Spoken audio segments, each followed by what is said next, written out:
I just filmed the entire intro and I just realized my bloody chalky milk was in the way of the boot. Let's try that again.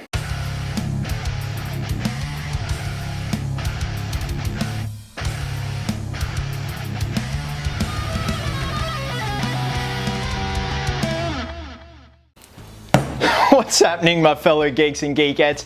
Welcome to a brand new episode of Cosplay Chris, and today it is a Geralt Witcher cosplay update / tutorial. So today's video is all about converting some cheap and nasty $50 superhero boots into some Geralt boots. Now, I could go on and say that this tutorial is very labor intensive and advanced and very hard, but honestly, it is one of the most piss easy parts of this entire costume.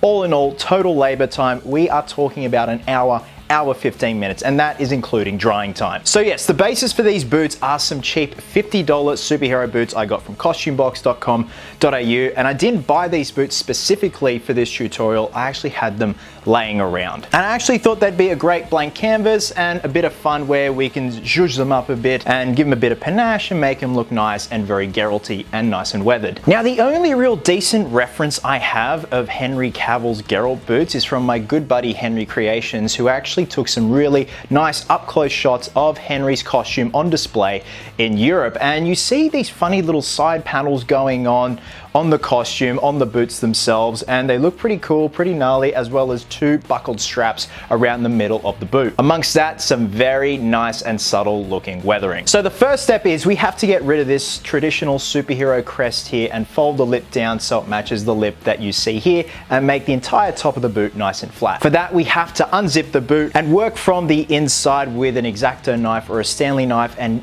cut away the inside of the lip. We're then going to get some cheap and nasty super glue, which just absolutely works a treat, and fold the lip inwards like so. Then once that's done and the glue's dried, which will probably take all but a minute, we can then move on to the material that we're going to be using for these side panels here. So with that being said, let's get to it. Okay, so we've got the inside of the boot here, and as you can see here very subtly, I've marked exactly where we want to slice and dice the first layer. So we have to be very careful that we don't go through to the other side. So this is a 2-ply pleather that you see right here, or a vinyl for that matter. I've got a ruler and we're just going to line it back up with our Sharpie mark and very lightly start cutting. And you'll get a feel for it when you can feel it sort of cut through. And there we go, you see it's starting to lift away. I'll repeat that on the other side and keep going all the way to the other end. Okay, so we're going to fold this particular lip up like so, and we're just going to cut away the excess here, but making sure to leave about 1/4 of an inch of a lip there that we're going to actually fold back over on the inside of the boot.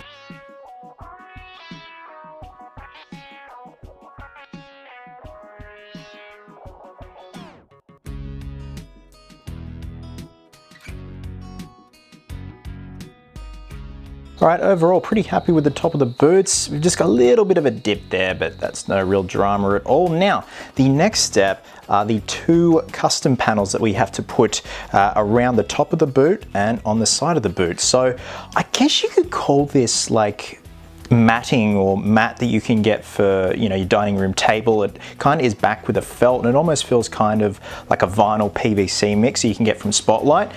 Now, you're probably wondering, Chris, why didn't you get black?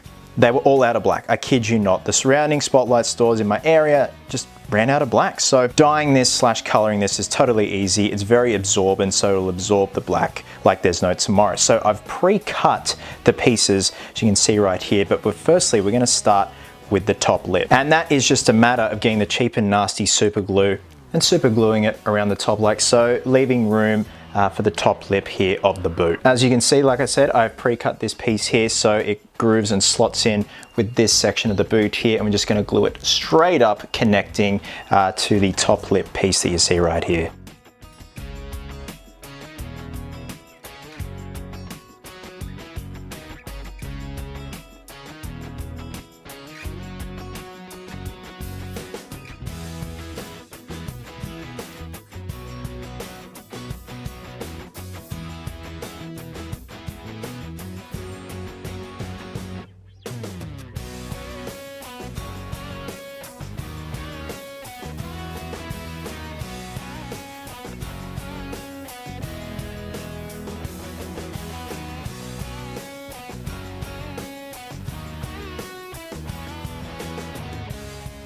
Now it's time to color this black and blend it back into the rest of the boot, and for that we're just going to be using a black student acrylic, and like I said, this stuff is very dry and very porous, so it's going to absorb anything, especially this stuff. Then once this stage is complete, we're going to start scuffing the entire body up with some sandpaper, as well as going in with some talcum powder and a matte sealer in a multi-stage weathering process that takes all but 10 minutes. We're also going to be grabbing some quick setting PVA/wool glue, as well as some driveway dirt for the sole of the shoe and around the perimeter of the sole itself.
Alright, Geeks and Geekettes, the next and final step are the buckle fasteners that are in the middle of the boot itself. Now, these are some cheap belts from Big W. These are actually ladies' belts, so we want the strap nice and thin, as well as the buckle. They were $12 each. So the first step is we're going to spray paint these buckles black, but not a full matte black. We're going to do a light spritz and then brush the rest of the paint on, just so it gives it a nice weathered texture. We're then going to hit the actual strap itself with some sandpaper just to rough it up, much in the vein of the body of the boot when we hit it with the sandpaper. And then the next step is to get that cheap and nasty super glue and attach the strap onto the boot itself, and then it'll come around like so and buckle up nice and easily. Now I've already gone ahead and pre-marked the holes, and we're just going to be using a hole/a leather punch for that. And honestly, that's it. We are all done. I've tried to keep this under an hour in terms of labor time, but you know, there is the sort of setting up camera angles and stuff like that that get in the way. So all in all, we're looking about an hour and a half today, which is pretty damn good, all things considered.